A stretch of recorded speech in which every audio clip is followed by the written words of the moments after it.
Welcome to drboycetv.com, the home for intelligent Black people. My name is Dr. Boyce Watkins, and I wanted to come in and say hi to everybody. I hope you guys can hear me okay. I wanted to come in and talk about this term Black jobs. I heard Donald Trump mention Black jobs the other day during the debate, and I've seen a lot of reactions to that term. I didn't know exactly what he meant by Black jobs. I thought it was kind of a strange way to describe an economic situation. And I thought that as a person who studied finance for a while, that I would jump in on this discussion. In case you don't know my background, my doctorate's in finance. I taught at Syracuse University for 13 years on the finance faculty. So money and economic issues in the Black community is my number one concern. Now, before I get started, though, could you guys give me a quick yes in the chat if you can hear me? Let me know really quickly if you can hear me. Give me a quick yes. Shout out the city you're from. Just let me know that I'm coming through okay. I'm in a hotel, and the hotel Wi-Fi is usually pretty crappy. And I'm also being a dance dad this weekend, so it's kind of kept me from being able to connect with you guys the way that I want to. I know that you guys know every single morning we do Money in the Morning, where we teach the art of economic elevation. And it's a free class for anybody, and there are thousands of you have signed up. And I want thousands more of you to just know that there is a finance professor out here that's willing to talk to you every single day, that wants you to be the best you can be economically. So when Trump uses the term Black jobs, y'all know I'm on the job. I'm like, okay, let me go ahead and provide some perspective. So I want to say hi really quickly to Yoshika, and I see Coach Bettis. Good to see you, brother. It makes you think about Jerome Bettis, the great football player. Keith Patillo from the Patillo family. I know the Patillo family, and let me tell you, that is Black excellence just in progress, in motion. I love when I see families that are on top of their game. So what's up? And also, what's up, Rodney from St. Louis, and Gino? Good to see everybody. Heather Elliott from Raleigh, North Carolina.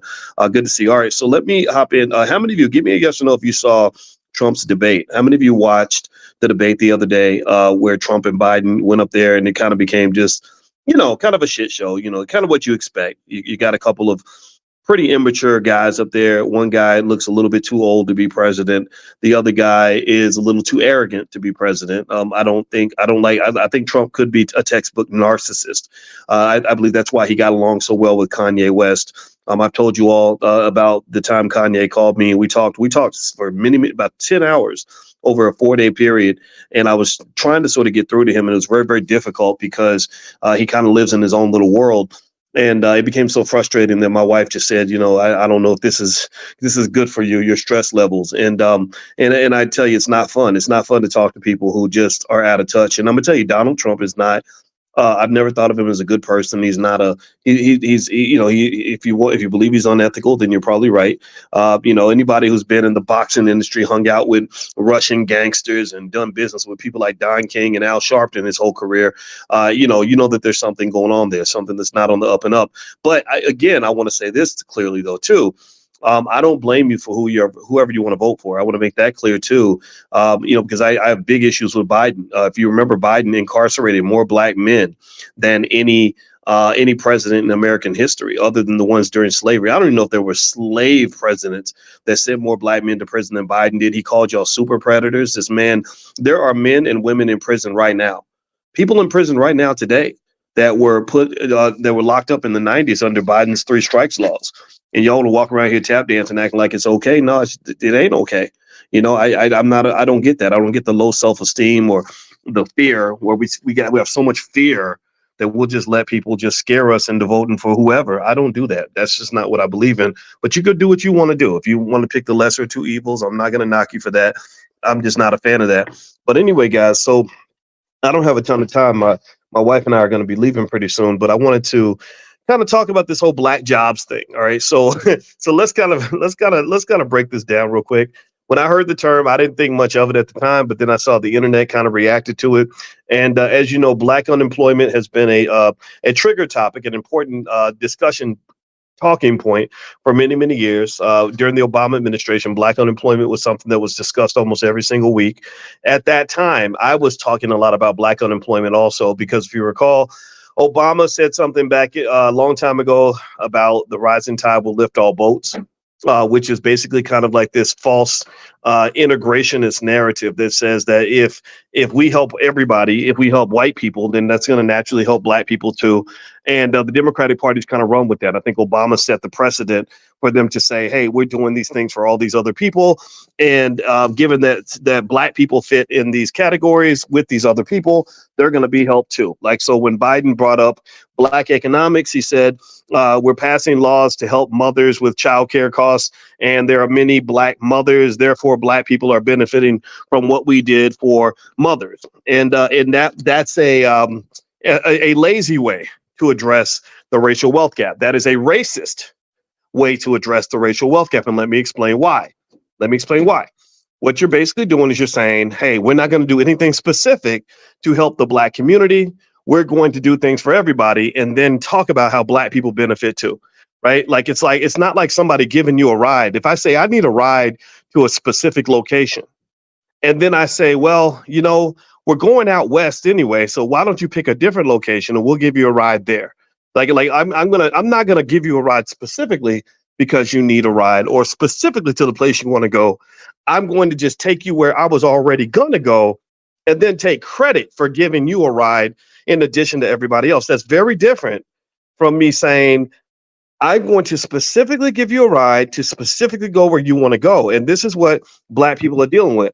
You specifically were targeted for an unbelievable amount of racism for 200 and something years. More than that, actually, 400 years.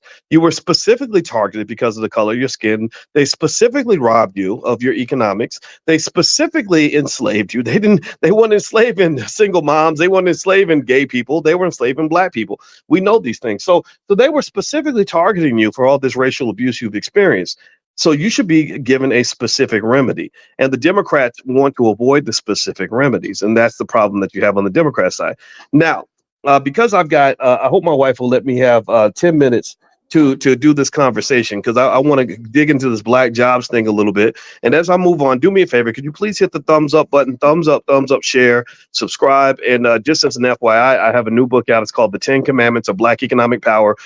Simple rules that if any family follows these rules, they will have a massive amount of generational wealth in less than 10 to 20 years. So if you want to take a look at that book, just feel free to go to drboycebooks.com. And also, my wife is a licensed therapist and a full professor of social work, Dr. Alicia Watkins. And she also has workbooks on things like financial anxiety and dealing with financial trauma and ways that you can overcome. These are called solutions. I know we're not used to solutions, but that's what we talk about in the Black Business School. So feel free to go to drboycebooks.com. All right. So here's the deal. So Trump uses this term black jobs. And everyone kind of, gets in a tizzy about it. And again, I'm not a fan of Donald Trump. And I thought about this term. I said, what does that mean? What the hell is a black job? I don't know what that means. I felt the way a lot of people felt. I had to meditate on it. I'd sit back and literally look into the universe and talk to God and say, what the hell? What's a black job? Is it a job that is black? Is it a job that's just for black people? Is it a job that's occupied by a black person? And so I thought about it. And so here are my interpretations of the term black jobs. First off, a term's definition can change based on who's actually saying it. That's the first thing. It's based on perspective. As you guys know, when you come to financial consciousness training every morning, I talk to you all about perspective and also just kind of being able to empathize and see the world from different points of view. Okay. And so here's the deal. The term black jobs does not mean the same to everybody. The definition changes based on who's saying it. It also changes based on the perspective of the individual who is saying it. So let me break that down further. So it's almost like the N word, right? Like I hear a lot of people explaining that when a black person says the N word, it's different from when a white person says the N word. But when a white person says the N word, that might be different from when a white racist white person says the N word. And even when a black person says the N word, that's different from an angry black person saying the N word. Let me know if you're following this. Right? If I say, what's up, my igga? That's different from me saying, get out of my face, igga. Right? That's two different. The same guy, same race, it just means different things. If a white guy says it, you got the wiggers, the white guys who think they're black. If they say the N word, they're trying to be cool. They're trying to fit in. They're quoting words from their favorite rap songs. But if a hillbilly from the South says the word igger, if they say it, then you know that might mean that they're really trying to say something negative about black people. Let me know if you know what I'm talking about, because I'm from the South, so I kind of hear them country accents. So if you hear a racist person, if you hear a country music singer use the word, it's gonna have a different interpretation. You know what I mean? Y'all get what I'm saying? Y'all let me know if you get what I'm saying right there about that. Okay. All right. So let's get back to it. Okay. So black jobs, and I'm saying this as an economist who cares deeply about black jobs. It means different things from different people based on different interpretations, different situations. Okay. So when Donald Trump says black jobs, I can't tell you exactly what that means. I cannot go into that man's mind. What I am going to guess is that there are a couple ways to look at it. The worst interpretation of the term black jobs could be this. It could be that, there are certain jobs in society that are typically occupied by black people that most other people do not take. Right, just like there might be immigrant jobs or rich white people jobs. Right, if you think about the job, if someone is wealthy and white and they say, "My son got an internship this summer," okay, this is a rich white people job. So that's going to be maybe they're working at Goldman Sachs, or they're doing something with some exclusive bank and working with wealthy clients or whatever. Right. Whereas when I was in high school, the type of jobs I had were like restaurant jobs, and also on top of that, the black men did not get the nice jobs like the white girls. The white girls would get to work out front. They would get to work the cash register and all that stuff. They didn't trust me with the money. They had me in the back washing dishes. That was my version of my black job. So there is a belief that there are certain jobs that black people tend to acquire or tend to be allowed to take that other people don't take. And you guys know, if you've been following this platform for even 30 seconds, you'll know that I've explained that part of the reason that you get locked into so-called black jobs is because you fell for this fairy tale of a myth called integration. You fell for this false belief that by selling your black-owned businesses, giving up all of your banks, giving up your insurance companies, giving up your institutions, giving up black-owned schools, giving up black-owned bus companies, whatever the case may be, you believe that by giving up all your businesses and going to work for institutions owned by your oppressor, that somehow that would lead you to have a better life. Tell me if I'm lying. Tell me if I'm lying. All these Negroes sitting there complaining about how racist the NFL is, or how the NBA hired a white boy to coach the Lakers when there are qualified black men like Sam Cassell who could have taken the job. They're in the same tradition of the poor people who forget that we used to own the Negro leagues. We used to have a professional sports league. We used to own all of that. But when you don't own the house, you don't get to pick the color of the bedroom. When it ain't your house, you don't make the rules in another man's house. That is a simple rule of the universe that we forgot because somehow they socially engineered us to be a pack of punks. They socially engineered us to be weak and scared and submissive, and I'm not part of that clique. So in this society, if you want to know, are there black jobs versus white jobs? Hell yeah, there are. Because you burned down your own house so you could become roommates with massa. That's what you did. When you got all caught up in the whole civil rights, we shall overcome. And we celebrated the idea of a black man getting his head bashed in so that he could just have the privilege of spending his money at a white-owned business. What the hell is it? We didn't define it for what it was. We didn't call it for what it was. A mental illness.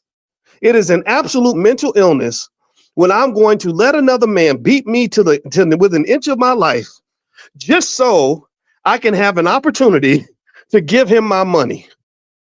That ain't customer service, people. That's not customer service. So what I'm saying to you is that in this economy, you're right.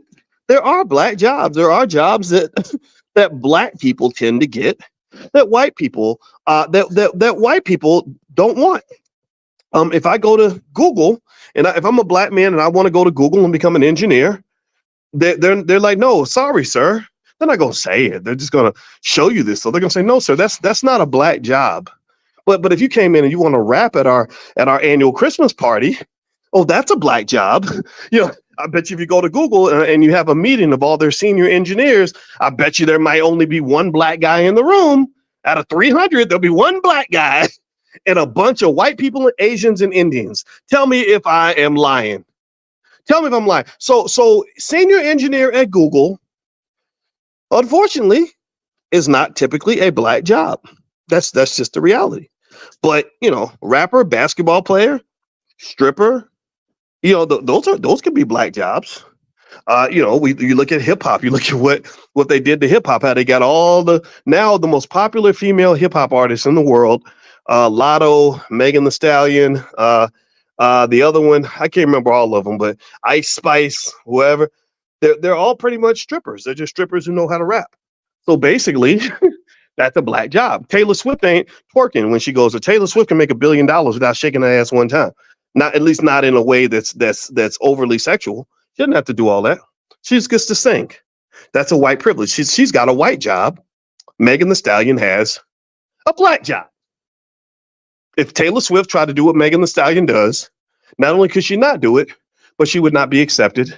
If Megan Thee Stallion decided she wanted to be the next Taylor Swift, they would say, no, Negro, sorry, that's not a black job. So there are in a racist society, which America is, in so-called fake in the space of false integration, you have black jobs and you do have white jobs. That's the reality. Now, whether or not Trump was referring to this when he spoke, I have no idea. I can't get in that man's head. He's a little weird. I don't know what he's thinking. But that's what I hear when I hear the term black jobs. Now, let's move on to another interpretation. Before I do that, if you could, please hit the thumbs up button, thumbs up, share, subscribe. And I want to remind you guys, if you want to join us for our morning, we do Money in the Morning financial consciousness training. It's a class that's 100% free. It's 7 days a week. Every morning, it's at 10 a.m. Eastern. If you want to join us for free, text the word morning to the number 87948. Just text morning to 87948. Or you can also go to drboyceelevate.com if you live in another country. I could not make it this morning, guys. I apologize. My daughter is in the big dance. She's at the Dance Nationals. And on Saturday, they do the big showdown. And so she had 2 dance routines this morning. One of them was precisely at the time of our class. So that's why I had to send you guys a text to let you guys know I couldn't make it. But y'all know that if on any other day, I'm going to be right there with you. Because I think that economic elevation is critical for us to understand how we're being screwed economically. Economic elevation is critical for us to understand why white people have all the wealth and we don't. Economic elevation is critical for us to understand why black wealth continues to go down as white wealth is going up. Think about it. You work harder than everybody else. A lot of y'all are going to school. A lot of y'all are doing all the right things. You're going to work. You're not breaking the law. You're doing everything right, but yet your wealth is going down. How in the hell is that happening? How's that happening? Well, I'm going to dare jump in and say, I'm going to put on my finance professor hat and say that it's happening because our economic consciousness is not very high. They are literally they're pickpocketing you. Like when I was in Paris one time, these little white girls came up to me, 3 of them, and they were talking to me about this petition. And they were trying to get me to look at this petition. They were like, we're trying to do a petition for the blah, blah, blah, blah, blah. And as the girl's talking to me, and she's telling me about this petition, another lady comes up, and another lady's like, she starts yelling and screaming in French. She's like, I don't know, I don't know if I failed French class, but it's like, avec moi, ce soir. Maybe that wasn't what she was saying, but she was yelling at the other girls. I did not understand why she was yelling at them. She was screaming and hollering, and the girls started yelling back, and it became like this big old fight. It was like French white women fighting around me, and I was just standing there, right? So let me tell you what was going on. So the lady then explained to me why she was yelling. She said, while they had your attention, they were pickpocketing you. I said, they were? I said, they can't do that to me. Dude, I'm from the hood. What you talking about? You ain't no white woman gonna pickpocket me. Not me, right? And so literally that's what was going on. So there's a point to this, I promise you. So here's the point. Sometimes there are people who want to extract things from you who will distract you. They will steal your consciousness. They will get you to be conscious of one thing and be unconscious about another thing. And all the while, they'll be pickpocketing you. So my argument, and I hope that you'll hear this, let me know if you're getting what I'm saying, is that Black wealth is being pickpocketed from our people, from our community, because our economic consciousness is not where it needs to be. So when somebody says a term Black jobs, and all we can do is sit there and get mad because we don't understand what a Black job is, or we think it's racist to say Black jobs, I really think that you want to go deeper than that. That's my point. I really think you want to go deeper than just, oh man, because they said Black jobs. Because seriously, if you're caught up in the Democrat Republican nonsense, that means that if you're a Democrat, you're only mad about the term Black jobs because Trump said it. You wouldn't be mad if Biden had said it, because Lord knows Biden was mumbling a whole bunch of other shit up there because that man is too old to be president, and you know it. Right. And if Biden had said Black jobs, the Democrats wouldn't be mad. And the Republicans would be the ones saying, oh, see, they're racist. They said the term Black jobs. Right. So get away from the Democrat Republican stuff, because that's all silly. So let me kind of give you another interpretation of the term Black jobs. So that first interpretation could be that there are certain jobs that are for Black people and other jobs that are not for people who are not Black. Like I mentioned, like me being a dishwasher, when I worked at the Hungry Pelican restaurant when I was 14 years old, that was a Black job. That was the kind of job the Black guys got. I didn't get to be a host to greet the customers. I didn't get to run the cash register because that was not a Black job. Another interpretation of the Black job term could be jobs that are just possessed by Black people. So if I say Black jobs, and my goal is not to be racist toward my own people, that will make me a weirdo. If I say the term Black jobs, what I would be referring to is all the jobs in our society that are controlled by Black people right now. So being a bus driver could be a Black job if a Black man has that job.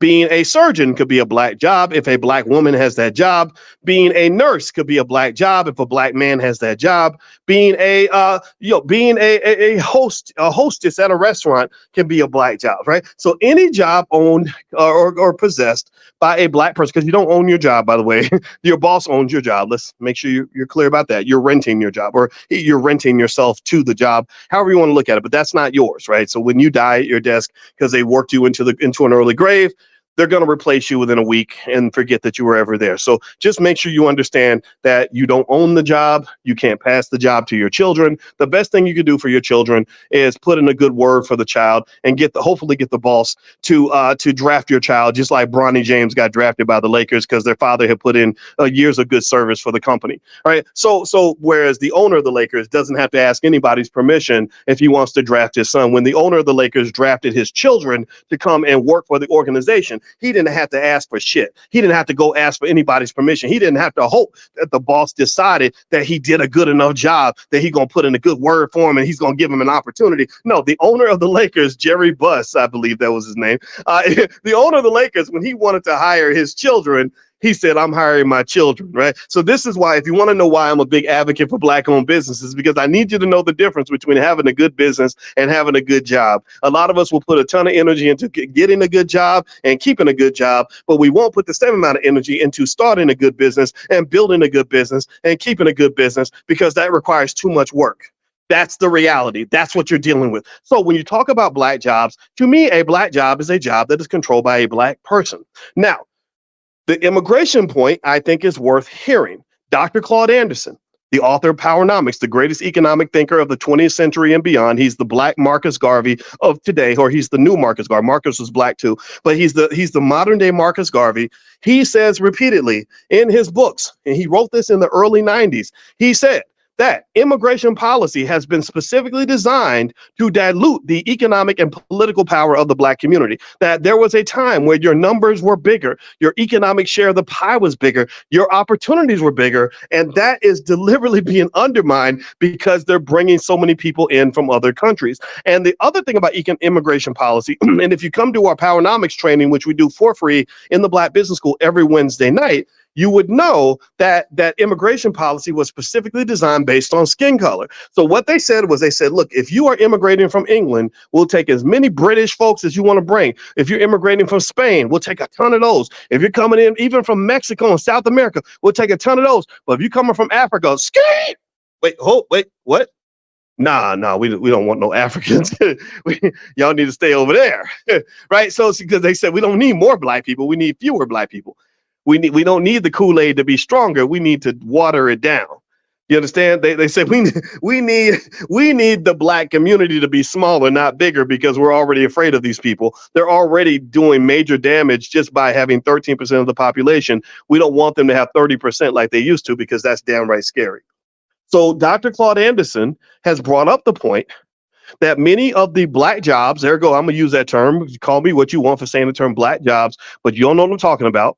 Jobs that are controlled by black people. He specifically said that these jobs, these opportunities are getting scooped up by people from other countries because they really don't want to deal with you that much. They really don't. If you don't believe me, let me ask y'all a question. Give me a yes or no if you've ever seen this. Has anybody ever gone into like certain restaurants and noticed that damn near half the damn staff is speaking Spanish? If you go to places like California and other places, you'll know what I'm talking about. Has anybody ever noticed in your neighborhoods, like I see this in Chicago, construction sites where 40 years ago there would have been a bunch of black guys working on the construction project, but there are no black men over there. There are no black people over there. Has anybody noticed that? I know I see it. I see it all the time. I see it all the time. So when you talk about that immigration issue, and you tell me somehow that having an endless flood of people from other countries coming into the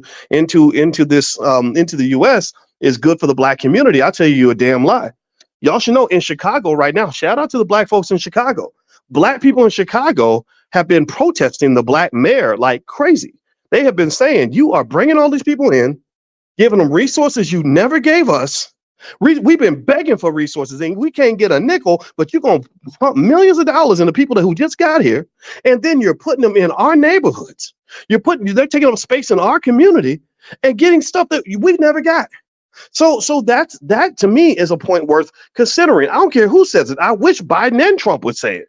But perhaps the reason Trump is gaining leeway in the black community is because he is talking about it. I don't know if he's going to do anything about it, though. I don't know if I don't really think he's going to be an asset to the community. I think that if you want real power, you're going to have to fight for it. If you want real power, you're going to have to plan for it. If you want real power, you're going to have to build for it. If you don't build for it, fight for it, and plan for it, then you will not have it. No politician is going to give that to you. No Democrat's going to deliver that for you. No Republican is going to deliver that for you. Even the independent candidates ain't really going to deliver that for you. You have to deliver that for you. So this is my position. So when you talk about the term black jobs, I would say there's two major ways to look at that. There are jobs that typically black people have more access to in our society. It's a racist society. So there are certain jobs that they don't want you to have. There's certain places they don't want you necessarily being the boss. This is why black-owned businesses are so important, because in my company, every job is a black job. In my organization, I have the ability to engage in whatever amount of nepotism or whatever you want to call it that I want, and I don't have to ask my boss's permission. I don't make as much money as LeBron James, but if I want my child to play on the same team as me, I don't have to go ask Jerry Buss if it's okay for me to do right by my child. I don't have to do that. And so to me, I think that one thing that's missing from our community that we have to really consider is pride. Pride is deeper than money. You can have $0 in your pocket and have $1 billion worth of pride. Pride might mean that you say, you know what, even if I can't build $1 billion company like you, I'm going to build my little $50,000 company and I'm going to make plans to grow it into $1 billion within a generation or two. Your pride means that even if you tell me that the only options I have on this earth are Democrat or Republican, that I can either be treated like a slave or be treated like a super slave, I'm not taking either one of those options because I'm too proud to allow you to get me to live on my knees.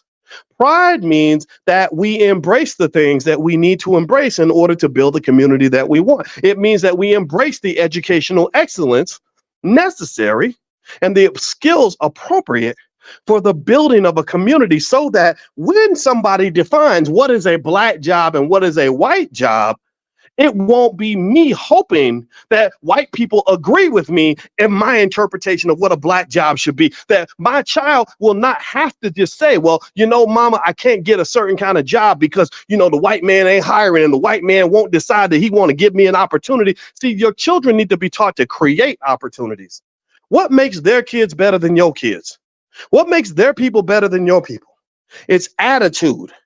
It is belief in yourself. It is your commitment to developing infrastructure that's going to allow you to be able to shape the narrative that you want your life to have. I get deeply offended by this whole idea that everything that we want to do got to come down to whether or not we can convince white folks that it's the right move to make. I don't want to go. I get, there's a whole industry of these anti-racist speakers that literally all they do is, I'm not making fun of you. If you're in this category, please don't think I'm making fun of you. Keep doing your job. I hope you make $1 billion at it. But one thing they do is they do a job. This is a black job. Here you go. Here's a black job for you. Their black job is to go to all these white universities and talk to crowds full of white people and convince white people to stop being so mean to black people. That's their job. That's a black job. White people can rarely get that job. But then again, if they do take the job, they tend to get treated like superstars. Like they got Tim, what's his face? I forgot his name, Tim something. And he goes around and he talks about how terrible white people are and how black people are always perfect and whatever. And they love him for it. Well, that's not a black job I want. My job as a black man is not to convince a white man to like me. My job as a black man is not to convince white people that I'm worthy. My job as a black man is not to convince white folks that I am safe and decent. I know I'm safe and decent. My wife and daughters and my son, they know I'm safe and decent. Y'all know I'm safe and decent. My job is not to go and convince people who have been oppressing me or trying to oppress my people for a very long time. My job is not to convince my oppressor of anything. And one of the things that I think you have to understand is that you will box yourself into a trap if you believe that the only way for black people to have advancement in this society is to convince white people to allow us to have it. If you believe that the only path to liberation for black people is by getting white folks to be nicer to you, then I feel sorry for you, because you're never going to go as far as you want to go. You'll only go as far as they want you to go. And let me tell you like this, I'm not going to just go as far as they want me to go. I'm going to go as far as I decide I'm going to go. Also, I'm going to go as far as God wants me to go. So just like I spoke to you guys the other day, we talked in class and I talked about knowing the difference between your plan, God's plan, and Massa's plan. See, Massa had a plan for you. Massa said, I'm going to give you the black job. Massa said, I'm going to give you the black experience. Massa said, I'm going to give you the black culture. And then you're going to spend your whole life muddled, swimming in the mud, living in the dirt, starting from the bottom. Now you're here. Hoping and praying, stressing out, begging for opportunities, sad when they don't come, like crying and over microaggressions and mistreatment, and constantly feeling bad about life because somebody else is deciding whether you even have the right to be happy. Fuck that. Nobody has the right to decide if you're going to be happy and fulfilled. But that's Massa's plan. I'm going to keep these Negroes in a fishbowl and make sure that I decide what options they're going to have. I decide if they get to have a good day or a bad day. I decide if they're going to be successful or not successful. I decide if they're going to have high self-esteem or low self-esteem. That is nonsense. Who told you that that's the right way to live?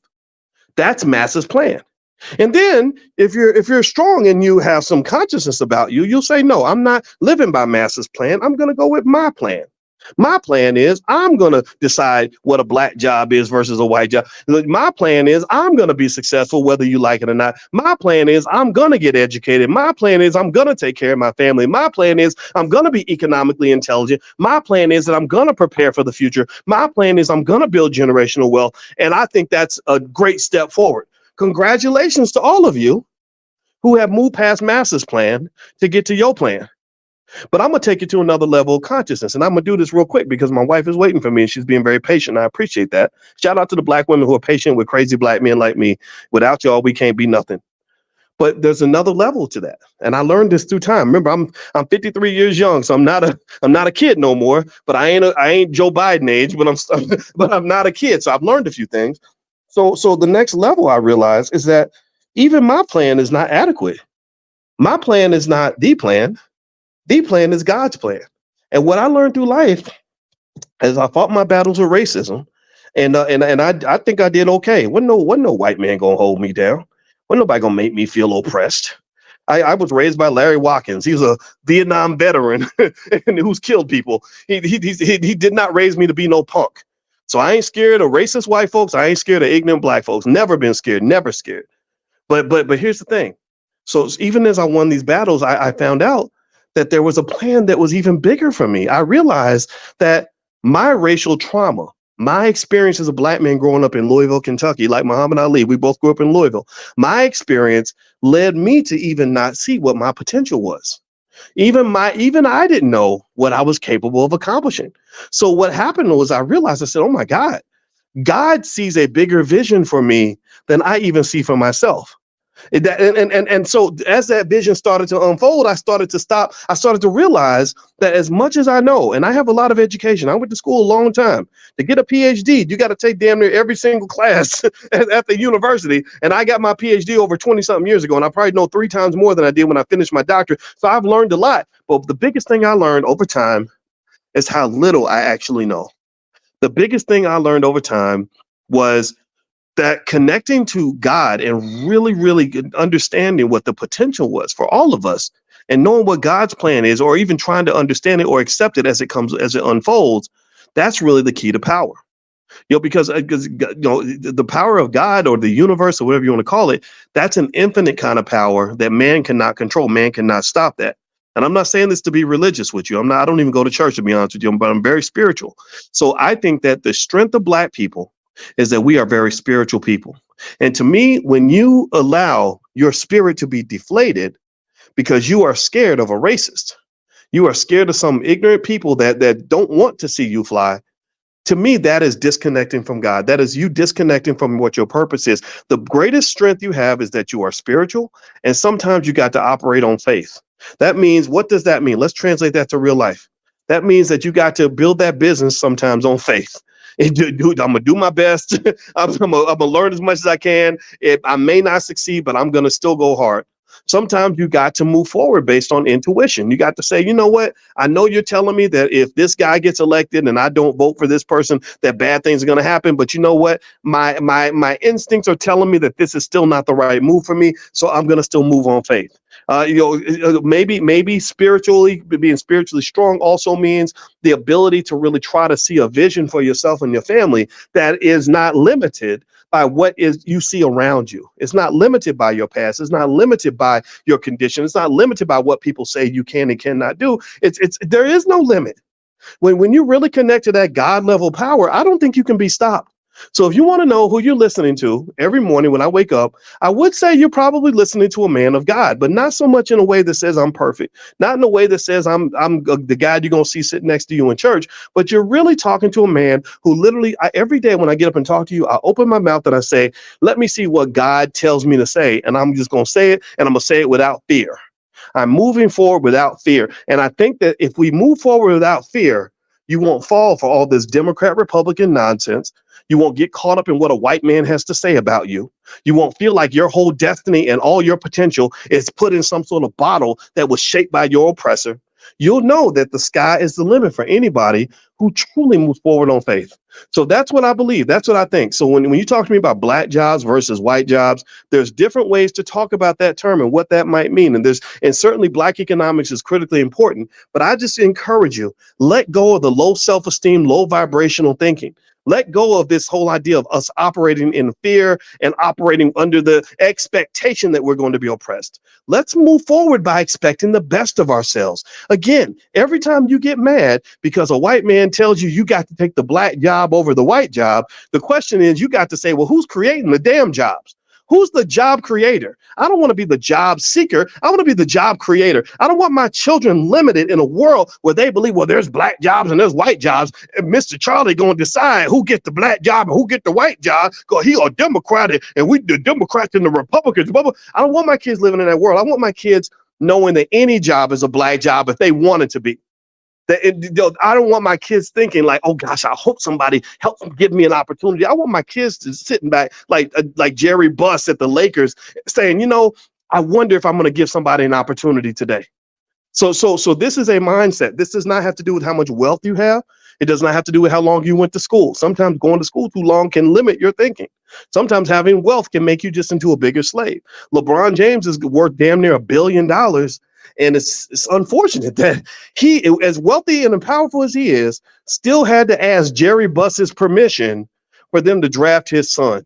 And the world I dream of is a world where LeBron owns the team and he drafts his own son and ain't got to ask nobody for nothing. Because remember, Jerry Buss did not have to ask for anybody's permission to bring his children on board. Am I right or am I right? Because from what I understand, he got his whole damn family working up in that front office and he didn't have to go ask LeBron for nothing. So that's a hierarchy, people. That is, so LeBron has the black job.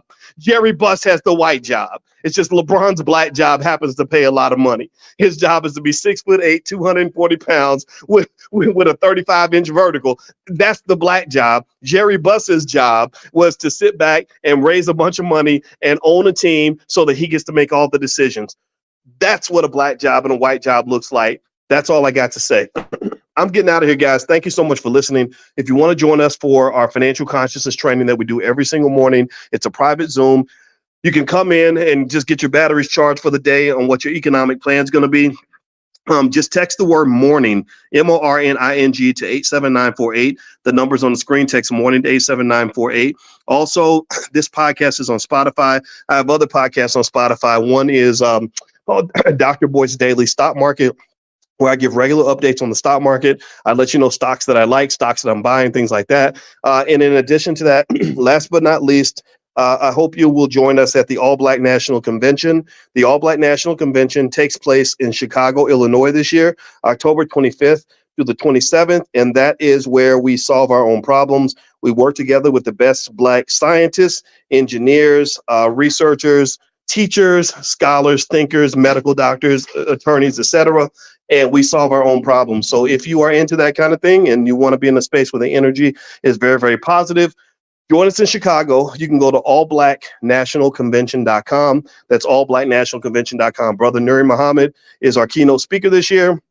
along with Lamar Tyler, who is the Black millionaire maker. And we also have lots of therapists that are coming, lots of professionals from all different backgrounds, real estate experts, crypto experts, stock market investing experts. Constance Carter, who's a real estate genius, is going to be there. So we're going to have a lot of great people there. So I hope you'll join us. Just go to allblacknationalconvention.com. You can learn more. Have a good day, everybody. And my wife is probably, I got to go apologize to my wife now because I asked her for 10 more minutes and I took like 30 or 40. So let me go make it up to her and I'll talk to you guys soon. Love you. Peace.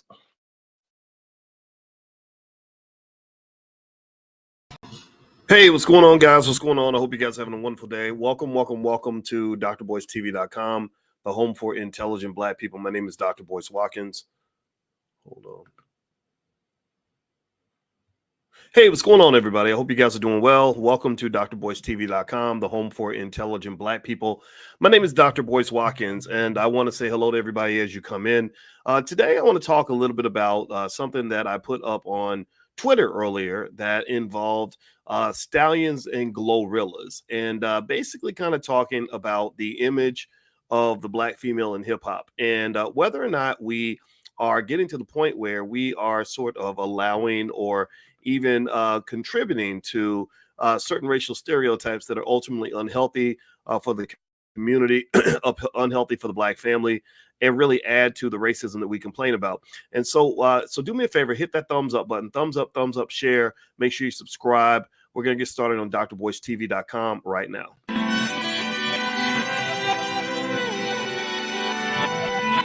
Here we are, clan the isms, cataclysm, great.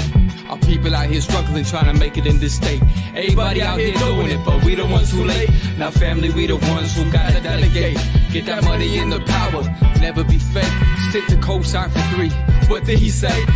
Create jobs, support our own. Educate the same and buy back your home. Got 3 degrees, triple 10. 3 PhDs, now we on the CNN. DBTV, let's talk about negligence. Ignorance is bliss, but we can turn it to intelligence. Believe none of what you hear, half of what you see. Let's break it down here on Dr. Boyce TV. Here we are.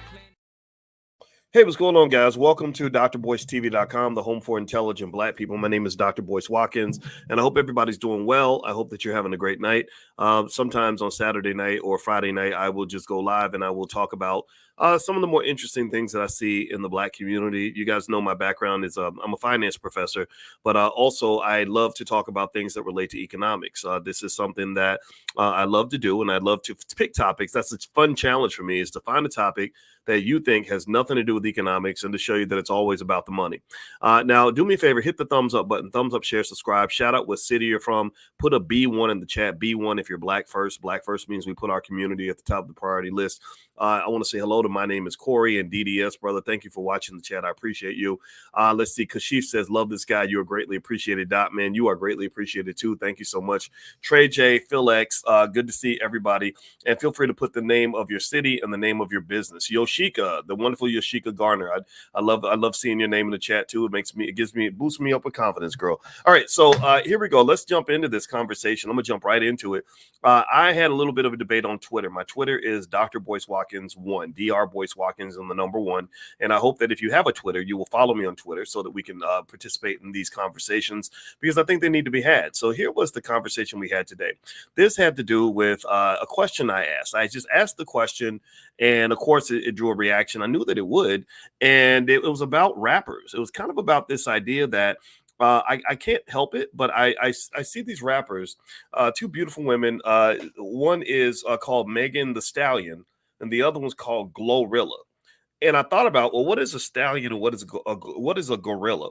A gorilla is a big, brutish, hairy, hyper strong animal. And a stallion is actually, in case y'all don't know, how many of y'all knew this? Give me a yes or no if you knew that a stallion is an adult male uncastrated horse. Did y'all know that? How many of y'all knew that? How many of y'all know that a stallion is an adult male uncastrated horse? Did y'all know that? And so it's not just a horse, which that's bad enough. A horse is a horse, of course, right? It's not just that it's a horse. It's that it's an adult male uncastrated horse. That means it's big, strong, masculine. And also it is hypersexual. It wants to, right? That's what an adult male horse does. So it's not just a male horse, Sarai. It's an adult male uncastrated horse. So apparently from the definition I've seen, and maybe I'm wrong, tell me where I'm wrong, but if you are castrated, you're no longer a stallion, right? Stallions, if you think about Rocky Balboa, he was called the Stallion because the stallion was like, the alpha male. So I wanted to dig down this rabbit hole, and I knew that my comments were going to offend some people. And because there are people who, unfortunately, we will worship anything that white people put on TV. We will look up to anything, no matter how toxic, no matter how unhealthy it is, no matter how embarrassing or how bad the racial stereotype is, no matter how insulting it is to our people or to our women. We just love it anyway because of money. It's all about money and fame. Right. So when people have money and we say, OK, white folks paid their money to do this, it must be good.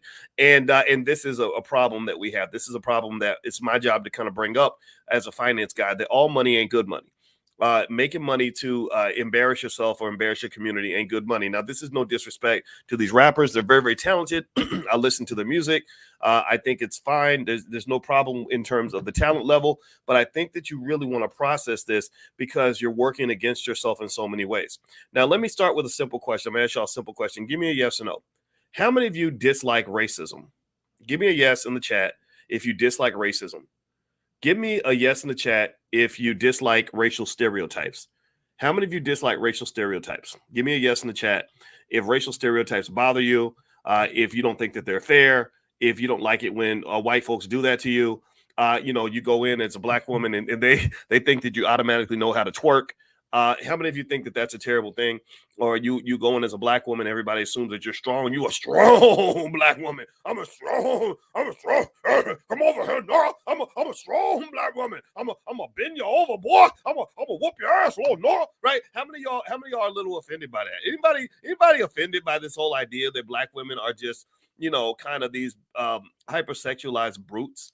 That are going to bend you over and take your booty like Diddy allegedly did, right? Does anybody kind of, have a problem with that? I do. Maybe you are okay with that. Maybe that's comfortable for you. Maybe you enjoy this, in which case we should probably talk. I don't enjoy these things because the Black women I know don't necessarily need to carry around all that weight.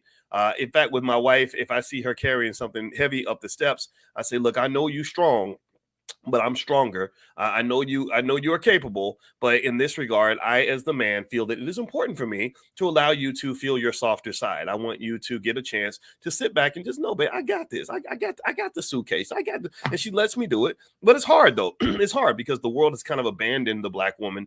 That not all Black women are able to have someone they can depend on. And that's why I challenge all Black men who care about Black women to really assert yourself in terms of making sure that you're there. Make sure you're present, you're emotionally strong, you're able to be that consistent, solid rock for the Black women that you care about. Give me a yes in the chat if you are a man, if you understand that this is important. I need y'all to really internalize this, okay? So here's what I knew was going to occur. I knew that by sort of saying something that questions the status quo, I knew that I would have people that would come in and not necessarily be able to debate me on the issue. I get it. Maybe I'm intimidating for some people, but they don't debate you. What they do is they'll say something mean to you. They like one guy came in and said, he said that was a granddad comment. And I said, yeah, I am 52 and I am a granddad, but maybe your granddaddy knew something. Maybe your granddaddy wasn't a dumbass. Maybe your granddaddy actually knows a couple of things that you need to listen to. Maybe if you listen to your granddaddy more, you wouldn't be in the situation that you're in. I don't know. I'm not judging. I'm just saying that maybe we need to listen to our granddaddies and grandmothers. And I said, look, if you don't hold it against me that I am a grandfather, then I won't hold it against you that you're 25 years old who don't know shit. How about that? How about this? You don't hold it against me that I'm a 52-year-old man who knows a couple things, and I won't hold it against you that you are 29 years old with horrible credit, or that you or with no money in the bank, where you're not happy with your woman and your life ain't right. I'm not making fun of you. I'm saying that maybe part of the reason that you're struggling is because you don't listen to your granddaddy. Okay, so here's the deal. I think that in these conversations, one of the things we got to stop doing is making them into ignorant discussions. And what do I mean by that? An ignorant discussion is where we don't actually debate. We don't sort of express free ideas. We don't go back and forth and kind of lay out our point of view. We just come back with these simple-minded, teenager-like responses. Because you got a lot of 40-year-old teenagers on the internet. You be hating, dog. You be hating. Is that all you got? Come on, man. You need to give me more than that. My brain needs something to chew on. And you be hating. That's a three-word response that indicates to me that you don't have a legitimate reply, that you can't defend your position. That makes me not respect you. Now I want to respect you, which means that if you come to me and you say, hey, doc, I think that another way to look at it is like this, that's fine. So the reason that this rapper calls herself a stallion is because she means this and this and this. And here's the thing. Here's what you got to deal with. Here's what you got to understand. The racism that we complain about so much, a lot of it is really a two-way street. It really is, right? Racism is it's a two-person tango. A lot of y'all think racism is simply in the hands of white people, that if white people simply change their behavior, then everything will get better. Or if white folks just stop being mean to us, then everything will get better. Well, what I'm saying to you is that sometimes maybe you're mean to yourself. Sometimes because of money, there's that word money. You guys know I'm a financial scientist. So when I see money impeding on your ability to be a free thinking, liberated Black person, I jump in. That's when I go I have to come in and say, wait a minute, what are you talking about, man? So what I'm saying to you is that when you fight against those, like the Frances Cress Welsings and the others who have been consistent. Tell me, let's give a shout out to Frances Cress Welsing. Let's bring her into the room. Give me a yes if you know who Frances Cress Welsing is. Do you know who Frances Cress Welsing is? She's a woman who's far greater than me. She's an amazing woman. She's not the kind of woman you're ever going to see celebrated by the music industry.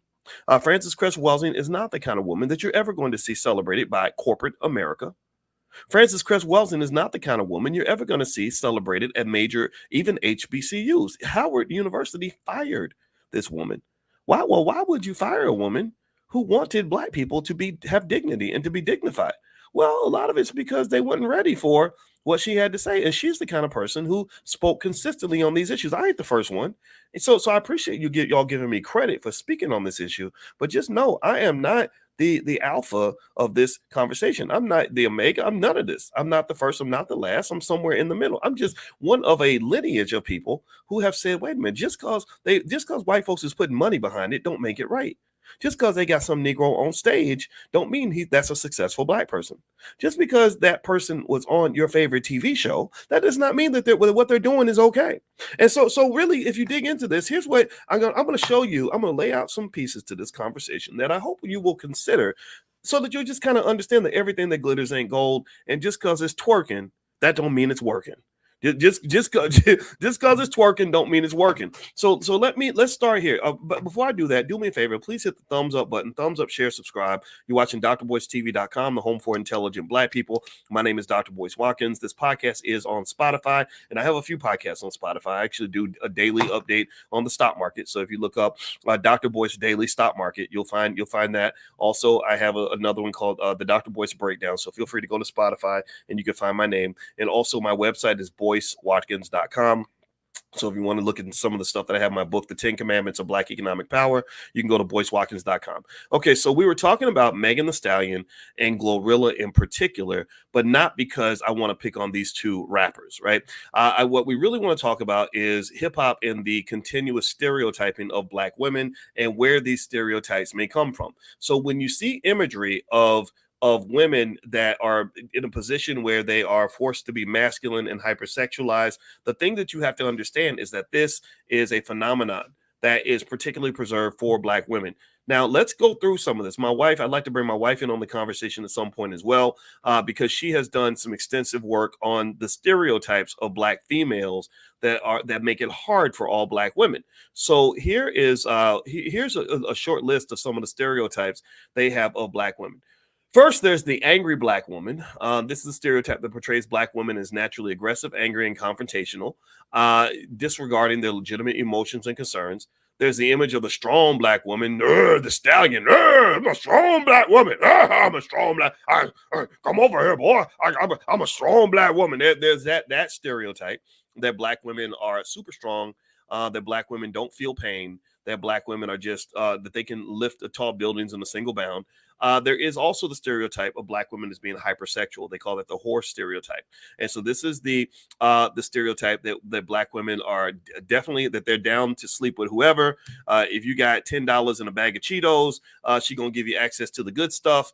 And this is another stereotype that we have to confront and deal with as Black people. This is one that we claim that we're against. Now I'm gonna ask y'all a quick question as we go forward. Give me a yes if you agree that these stereotypes are bad. Give me a yes if you agree that it's wrong to have a stereotype that Black women are angry. Put a yes in the chat. Give me a yes if you agree that it's wrong to have a stereotype that Black women are hyper masculine, that they're super resilient and endure limitless hardship without support, often leading to the emotional and physical needs being overlooked. How many of y'all think that that's a good stereotype, or that that's a bad stereotype? Give me a yes if you think it's bad. Yes means bad. All right, and then give me a yes if you think that the hypersexuality stereotype that Black women are twerking and licking and chewing on any body part that you want, and no matter what you offer them, and ready to just drop it like it's hot, all this other stuff. How many of y'all think that is not that is a problem, or am I the only one? Does that make me old-fashioned that I'm looking at this with some sort of concern? Does that mean that I should be ignored because they're paying you money to degrade your community and embarrass yourself this way? Does that make me old-fashioned? If that does make me old-fashioned, then screw you. Because I'll tell you what, maybe I am old-fashioned. Maybe I do remember a time where there was work to try to protect our women. Maybe I think maybe that makes me old-fashioned to kind of think, gosh, man, why y'all just acting like our women are just these big muscular hoes? Like that's what we kind of get, right? You're like hypersexual, but you're also like this big brute that can whoop anybody's ass. What else? There's another stereotype. Another stereotype is the welfare queen. This was something that was heavily leaned on during the Reagan administration. They put an image of a black woman getting welfare, and everybody thought Black women were taking all the welfare money. There's the image of the gold digger.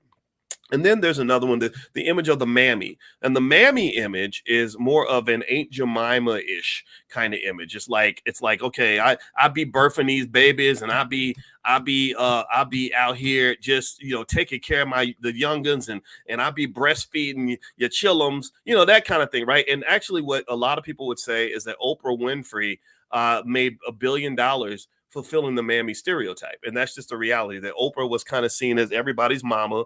And then you have, movies like The Help. If you remember The Help, did anybody give me a yes if you remember that movie, The Help? Did you see The Help in terms of like what that looked like? And that was two black women who played maids, and they were serving white females, and that was kind of the whole premise of the movie, right? And you have Driving Miss Daisy and movies like that, right? So there's an image of the black woman as kind of the ultimate mammy, the mommy substitute, and these are images that can be rode to the tune of billions of dollars. One of the things that's interesting about money, and you guys know I'm all about money. I talk about money every single day. In fact, we do financial awareness training every single morning at 10 a.m. That's a free class for anybody that thinks that you have to pay money to be in the Black Business School. You do not have to pay money. This is a 100% free class. And in financial awareness training, one of the things that I try to do is to help you understand how money moves your society, how money shapes your life, and to be conscious of money, to understand the difference between good money and bad money, to understand where the money's at so you can get it. To help you see the money. If you can't see the money, you'll never be the money. And so really, when you look at these stereotypes, one of the most dangerous things about these stereotypes that I think as Black people we have to understand is that these stereotypes are really harmful for all of us. These stereotypes are harmful for the rest of us, but profitable for those who are willing to fulfill those stereotypes. If you get in front of that audience of non-Black people, and you behave in the way that they expect you to behave, then they are going to pay you well for that. And if you make the mistake of believing that because you're being paid well, that means that what you're doing is working, that what you're doing is good, then you're going to be contributing to the demise and the embarrassment of your own community. Do you understand that? Give me a yes if you follow that argument, that money is a deceiver. Money is not evil, but money can be evil. Money is very powerful. Money can incentivize you to do things that you would not normally do. Money can put you in a situation where you embarrass your whole family, but and you go full throttle with it because you think you're winning. Megan Thee Stallion thinks that she's a successful Black woman, and I'm happy for her. I'm happy she was quote unquote successful, but she also got shot in the foot by her boyfriend. Like that. That's not, to me, that's not success. That's not a good life. She's probably traumatized and terrorized and scared half to death, and I don't blame her. It's very, very sad to me to see these things. Glorilla, sure, you're on stage, but look at what you have to do to get up there. You can't do what the white females do. You can't go up like Adele and just sing and show your talent. You can't go up and do what that white lady, what's the girl's name who made Taylor Swift? You can't do a Taylor Swift. They would never let you go and do what Taylor Swift does. You got to go twerk. You got to stick your tongue out. You got to tell everybody about your sex life. You have to go be above and beyond in this, what I would define as a type of minstrel show that we are pushed to pursue, that Lizzo participates in full throttle. Lizzo's interesting. Lizzo's special. Let me tell you why Lizzo is special. I'm going to give you at least 3 reasons why Lizzo is a very special woman. Let me break this down. I'm not even being sarcastic here. But maybe I am. Okay, let me just stop lying about that. Lizzo is special because Lizzo fulfills multiple stereotypes at the same time. That's just, that's amazing. That I really am impressed that Lizzo is able to fulfill multiple stereotypes at once. Lizzo fulfills the mammy stereotype because she's the big Black woman who all the white girls love. They always love that big, loving Black mammy type. She fulfills the hypersexual stereotype. Every time you see Lizzo, she's always twerking. She's always doing something sexual. And it's very unfortunate because it's getting her sued. Did anybody see that? How many of y'all, give me a yes or no if you saw Lizzo's big lawsuit? Did y'all see that lawsuit? Lizzo's being sued for a lot of money because apparently they pay her to pursue these insane shenanigans. And the bigger of a clown, the bigger of a buffoon that she is, the more money she makes. But the problem is that you can't do those things in a workplace. When you read that lawsuit, it's really disturbing. They talked about women on the job. Imagine going to work and your boss tells you to go and push a banana out of your hootie hoo. Like literally, she literally, allegedly, this is what they were kind of saying that she was doing, was they said that she was telling her employees to spit a banana out of their private part and all kinds of other stuff, right? So this is not something that you would expect on the job. This is something that you probably could take to HR. How many of you got a job? How many of you, if you went to work at Walmart or Google or Target or wherever you might work, or UPS, how many of you would go to HR if your boss said, I'm going to give you a raise if you stick this peanut into your coochie cooch, right? A lot of you would probably do that, right? So this is what Lizzo's dealing with. And this is quite predictable. It's unfortunate because it reminds me a little bit of what's happening with Diddy. The reason it reminds me of Diddy is because what happens in this industry, and this industry, by the way, this industry is not owned by black people. Y'all do understand hip hop is not owned and run by people that look like us. Do y'all know that? Y'all, how many of y'all know that? How many of y'all know that hip hop is this industry where we are the props? Hip hop is an industry where we are the commodities. Hip hop is an industry where we are not the owners of anything. The owners are people that look like that. They're people that, and in fact, there's an article here I'm looking at in the LA Times, and they said that top music industry executives are still overwhelmingly white and male, according to a report at USC. So according to this report at USC, the hip hop music industry is run by a lot of white males. And it says here, after a year of public displays of introspection concerning diversity and inclusivity in the entertainment industry, a new study from USC tracking the race and gender of top executives in the music business shows how much work is yet to be done. The study from USC's Annenberg Inclusion Initiative, released Tuesday morning, spells out just how stratified the music industry remains in its executive and professional ranks. This is in stark contrast to the popular music's leading streaming and airplay charts, which are regularly topped by black and female artists. The study surveyed a broad range of 4,060 executives at 119 music groups, record labels, music publishers, live promoters, radio companies, streaming services, and other major and independent music firms. It found that the top executives at 70 leading music companies, 86% were men, 86% were white. Did y'all hear that?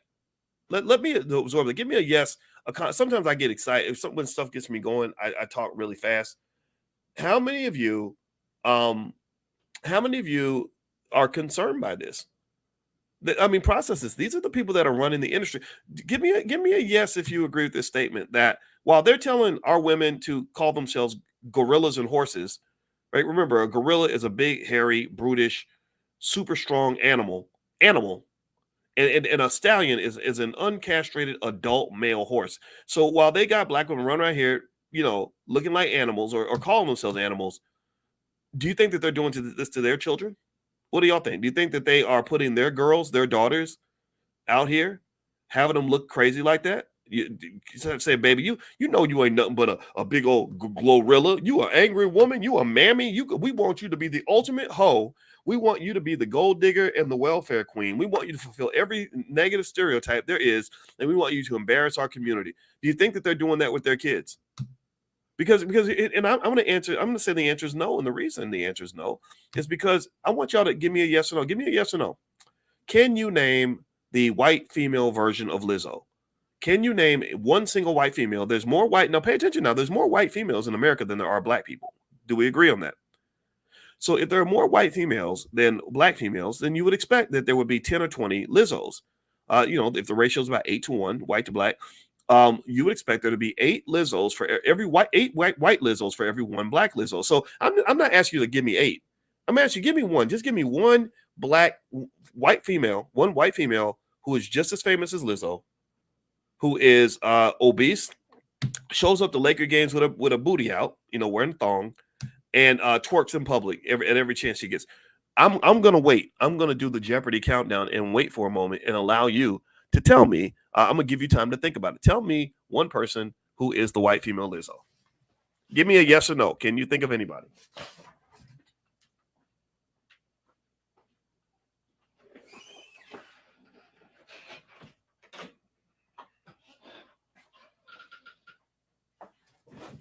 Okay, so you can't think of anybody. All right, so let's do another test then, because I clearly must be out of my mind. I mean, on my Twitter, somebody told me I was out of touch and I was a grandpa, and I don't know what I'm talking about, because what they do is they get mad. They'll be like, "You're a so-called doctor, and you think you're better than everybody else. You're a so-called doctor, and yet you're stupid." I'm like, "No, I'm not a so-called doctor. I'm not a medical doctor, but I'm a PhD doctor. And my PhD, you can look it up. It's from The Ohio State University. So no, I'm not a so-called PhD. I'm an actual PhD. So just so you know, and I'm not a financial influencer. I'm a finance professor. There's a difference. Financial influencers just talk a lot. I do talk a lot, but also I've got 20 years of I got my PhD 20 years ago. So please shut up. Just shut up and listen.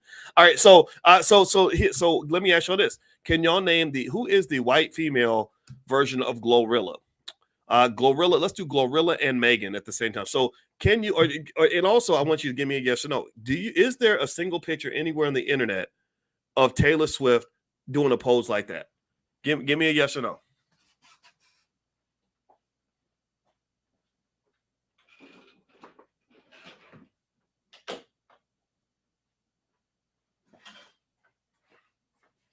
I mean, seriously, there's got to be one, right? Because apparently this is the racism ain't got nothing to do with it. I'm making things up. I'm being delusional. So can you think of one image of Taylor Swift? This is Megan Thee Stallion. She made a guest appearance on a Marvel show. Now, and she was teaching the She-Hulk how to twerk.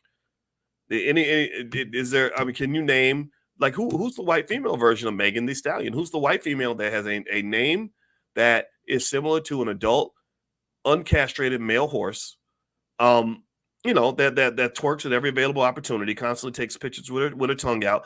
Who is the white female Cardi B? There's her album cover. What's it called? Gangsta Bitch Music Volume 1. Is that the name of the? Yeah, and she's sitting there. She got her legs spread wide open, and she's sucking on a liquor bottle. Would you say that that's just a glowing image of the black female? Like, would you say that this? And again, remember, the people that are running the industry, you ain't seeing no pictures of their daughters out here like this. They're like, no, we don't do that sort of thing. That's for the Negroes. they like this sort of thing. They like to be seen this way. And I want you to just kind of think about this. I want you to just really kind of process this. This is what they're doing to the image of the black woman. And then I got to go on Twitter, and first people that argue with me are not even the white folks. Even the white folks look at it and they're like, what the hell are y'all doing? There's lots of non-black people who look at this and say, why would you let people misrepresent your community this way? And I'm gonna tell you why it happens. It happens because many of us are financially desperate. That's what it's just financial desperation. That's what that is. When you're economically desperate, you will do anything in order to get money. And so one of the things that I think allows people like myself to make a contribution is that I like to train you on how to make sure that your children understand wealth and money so they don't have to embarrass themselves to get money. You know, I don't want my girls out there doing stuff like that just so they can get a nickel. I don't want them telling struggle stories. And this is really where it's all of our responsibility, right? It's, you know, it's not me, you know, beating up on the black women who do these things. It's more so all of us talking about just what's required for us to fix this. It's me challenging even black men to say, come on, man, you know, we got to stand up and defend ourselves and defend our women. We can't have them out here desperate like this. And in fact, I'm gonna read some stats to you that will help you to connect the dots in terms of the imagery of the black female in hip hop and what's going on with the black female in society. But before I do that, do me a favor. If you could, please hit the thumbs up button, thumbs up, share, subscribe. My name is Dr. Boyce Watkins. You're watching drboycetv.com, the home for intelligent black people. As you guys may or may not know, every single morning I have a free class. It is called Economic Awareness Training, EAT. And so what I do is I teach you how to eat because I want you to eat. I want you to eat, and I want you to eat healthy food. That means I want you to make your money in a way that is good. I don't want you to have to do desperate things for money. I'm a finance PhD.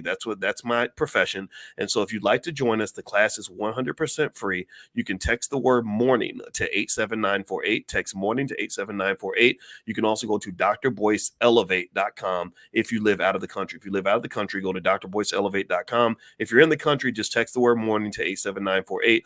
I'll send you an invitation to our economic awareness training because this is what's going on, right? What's going on, the reason that we are embarrassing ourselves in this way and the reason that we're cheering this on is because we don't always know exactly what's really happening. I'm going to tell you like this. When we talk about economic awareness and financial consciousness, I'm going to tell you who's very much economically aware. The people who promote these images are extremely economically conscious. Cardi B is economically conscious in her own way in one particular sense. For a Cardi B, if you notice, most of her lyrics, most of her music is about money. Like, you know, in fact, I think she has a whole song about money. So as a finance professor, of course, that perks my ears up. When you're rapping about money, it's like, okay, you love money, you want to get money. So my question then becomes, how are you getting your money? Because all money ain't good money. So what Cardi B does, unfortunately, and this is not her fault, because I think she's actually a smart lady. I respect talented lyricists, and I consider her to be a talented lyricist. You know, they have a level of intelligence, and you actually see, believe it or not, just to give her credit, Cardi B's really evolving. If you notice, she allowed them to use her in the last presidential election, where I guess Biden did an interview with her and she endorsed him. Well, this time around, she said she's not voting for anybody, and that shows me that she spent time processing and thinking about what she wants to do politically and how she wants to use her power. So I have nothing against her, but if you listen to her songs and listen to the lyrics carefully, and this is something that I do, you know, when I was on the Breakfast Club 4 times. I didn't go in there blind. I don't go in not knowing about the culture that I'm speaking about. A lot of people that think that because I'm 52, I don't know what's happening in hip hop. You're silly. I've followed hip hop for 30 something years, so I know everything that's happening in the space for the most part. I follow these things very closely. The difference is, though, that I process it very carefully. I listen to the lyrics. I listen to the messages, because remember, these are the messages that are being given to our little girls. And whether you like it or not, with great power comes great responsibility. Whether you like it or not, these images do matter. Whether you like it or not, the way we portray the Black woman around the world is the way people are going to view the Black woman around the world. Am I right or am I right? Do you agree? What do you think? If you're portraying images of the Black female in a way that is highly inappropriate, then people are going to meet Black women and assume that this is who you are. This is the stereotype that you fit. And so with this pursuit of money, because that's all, it's all about money. That's why I'm talking about it as a finance professor, because this is all about money. When you're pursuing money in this way, in this reckless, irresponsible way, it's a little bit of a contradiction for you in one hand to say, I hate racial stereotypes. And then to say, I don't want to be mistreated, or to say, I don't want you to see me as a stereotype. But yet at the same time, you're making all this money promoting the stereotype. Do you follow what I'm saying? I hope you let me know if you follow what I'm saying, because sometimes I don't want to get too deep on people, but it's true. So if you think about the images of the Black woman, let's go through them really quickly. The stereotypes. You've got the angry Black woman, the Black woman who's just pissed off at everybody and everything all the time, who is this unlovable creature that nobody wants to get close to because she's angry, and that's one stereotype. You've got the mammy stereotype. That would be the Oprah Winfrey. That's the one who be birthing all the babies and breastfeeding all the kids and all that. You've got the hypersexualized whore stereotype, which is that Black women are just all about breeding with no accountability. They just want to be babies' mamas, and that's it. And then you have the gold digger and the gold digger / welfare queen stereotype, right? All she wants you for is your money, and all she wants to do is pick up a welfare check so she can take care of her babies all by herself. Now, let me throw in one thing that does happen with this, and this is unfortunate, is that when you have these images of the Black female that are sort of perpetuated through society, I think that it does give this horrible, highly inaccurate image of the Black woman as being this unlovable, unwanted creature. That okay, she's not really a person. She is a stallion and a glorilla. And gorillas, nobody wants to love a gorilla. Like if you look at a stallion is an adult castrated, an adult uncastrated male horse, a big, strong male horse that wants to have sex with everything, and a big hairy gorilla. Nobody wants to cuddle up with that big, hairy ass, muscular gorilla, which is the connection I made. When you call yourself Glorilla, it's like, why would you want to be a gorilla? I don't get that. And then you have the stallion. Nobody cuddles up with a stallion because the stallion is going to screw you. That's what stallions do, right? So ultimately, these stereotypes all connect, and these stereotypes are promoted by people who run the music industry who do not look like us. And so to me, the enemy is not the Lizzos. Lizzo got really mad at me, and Lizzo made comments and started getting into fights with me. But the thing is, I'm conscious of these things because I'm a little bit older than her. I understand the game. The game is that people like this pit people like me against the Lizzos of the world. So when I come along and say, come on, sweetheart, you're beautiful, you're talented, you can play the flute, why you got to twerk while you're doing it? Why you got to simulate sucking a man's penis in order to get attention? Why do you have to humiliate yourself that way? Why are you showing up at a Lakers game with your booty out where little children got to go sit on these seats with your juices all over the seats? Like, why do you have to do all that? Why the clown show? Why the circus? When I say these things, then what they do is these people get in her ear and they say, oh, there goes the patriarchy. There goes. They use one stereotype against the other. They pit the Black man and the Black woman against each other. Give me a yes if you agree. They do that. They'll come in and because they control the media. They don't just control the music industry. Pay attention now. This is all financial. This is a financial lesson you will never forget.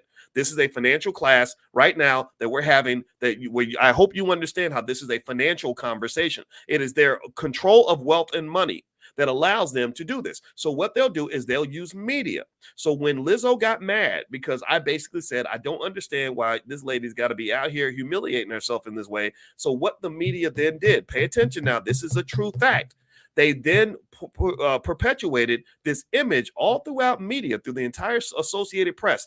Thousands of publications pretty much wrote up the article as, as Lizzo tells off sexist black male professor, or they didn't say black male professor, but she tells off sexist patriarch professor when he says blah, blah, blah, blah, right? So they're pitting me against her when I'm the one who's protecting you from all the nonsense. I'm the one who's warning you that, look, if you keep acting like this, you're going to get sued, girl. They're going to take everything you got. They're going to do a Diddy and a Bill Cosby on you. They pit us against each other when I'm the one who says, no, come on, you're better than that. They pit us against each other when I say, I know they're telling you to go twerk and sexualize yourself, but I think that you can do more than that. I think you can sing. You should be able to do what Adele does. Adele ain't got to twerk.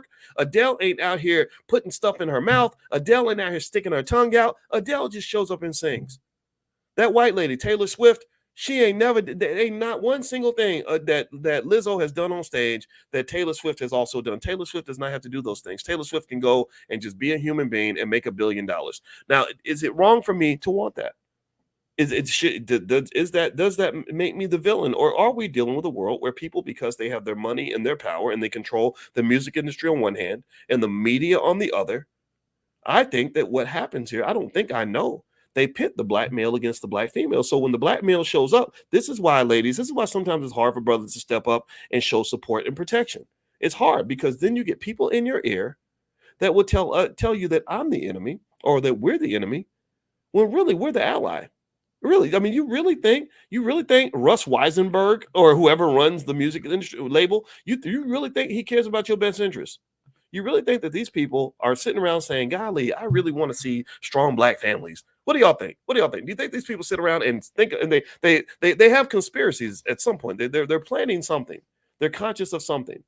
They're thinking about something. When they have their meetings, they're talking about something. So do you think that in their meetings, I want to ask y'all this question. This is a consciousness exercise. Do you think that when they're sitting down, when Rothenstein and Heiselberg get together and have a meeting, do you think that they're sitting around saying, gosh, how do we reduce violence in black communities?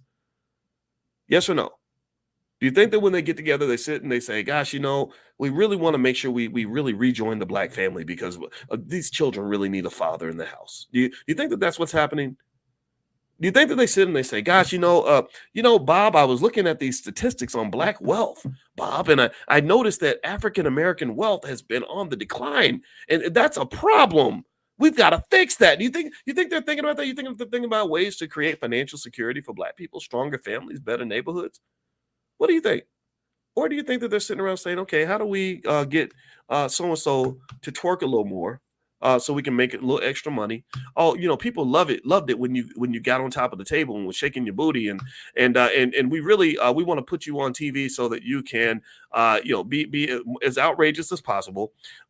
So you can go out here and really, really, really outsell your last album, because we want to make money and we don't really give a damn what the societal implications are of your behavior.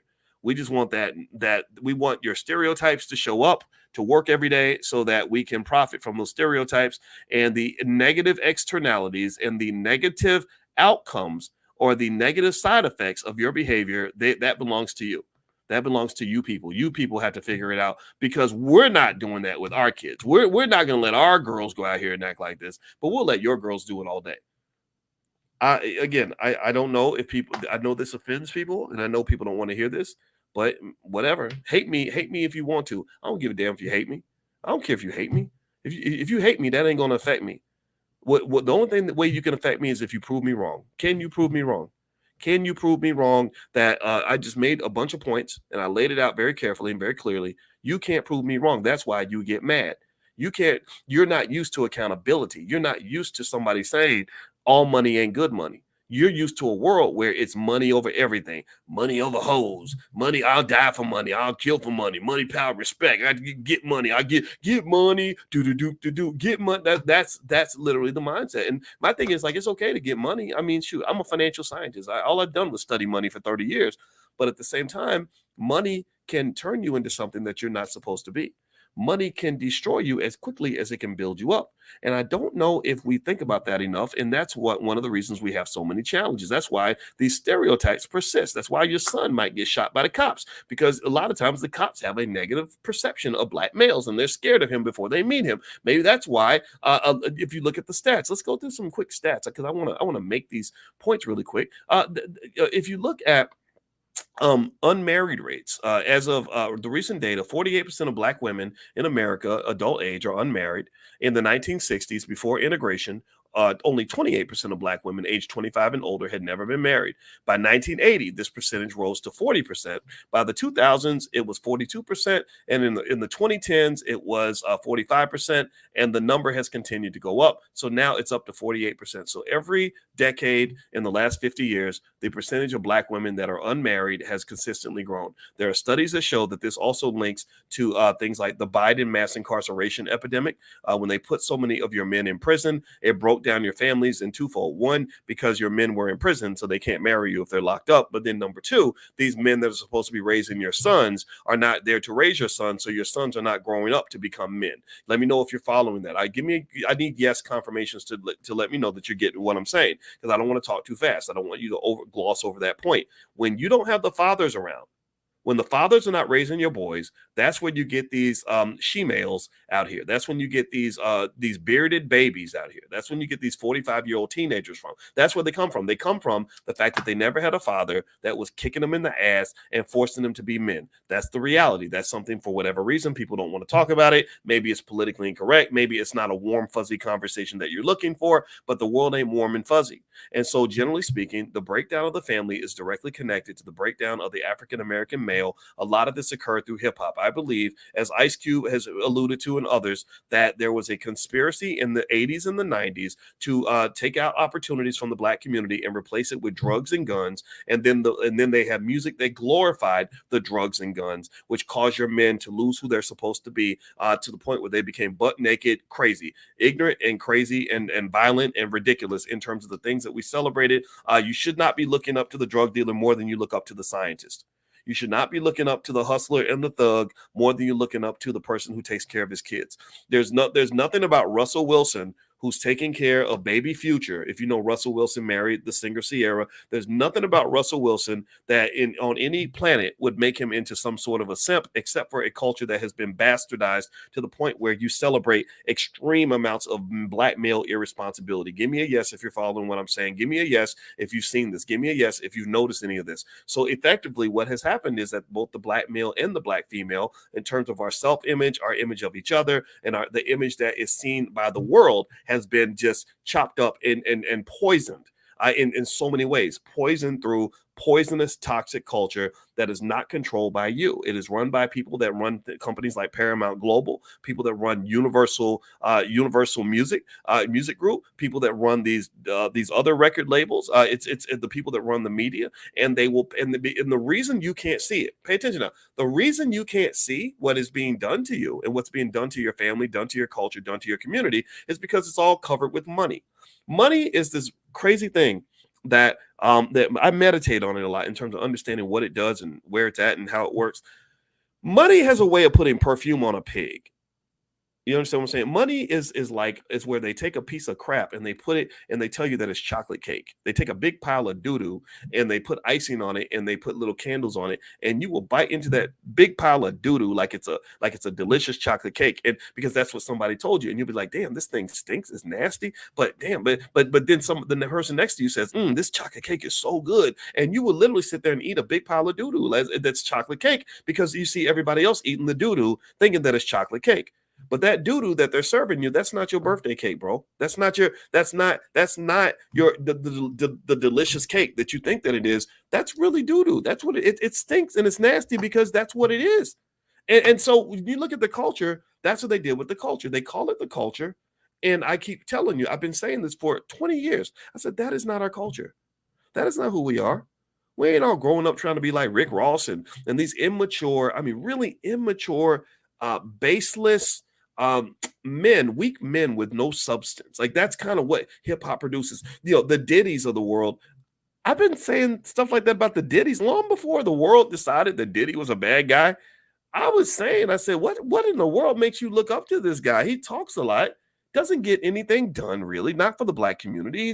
He's not even really the leader of anything. He's a guy who works for these people where they sell this vodka, and you somehow think that that's some sort of model of black success. And now that model of black success is the same guy that you're vilifying now and saying, oh, he's a terrible person, isn't it? I'm like, well, why? You couldn't see that before? Oh, I get it. Oh, that's right. You were hypnotized by the money because you think all money's good money.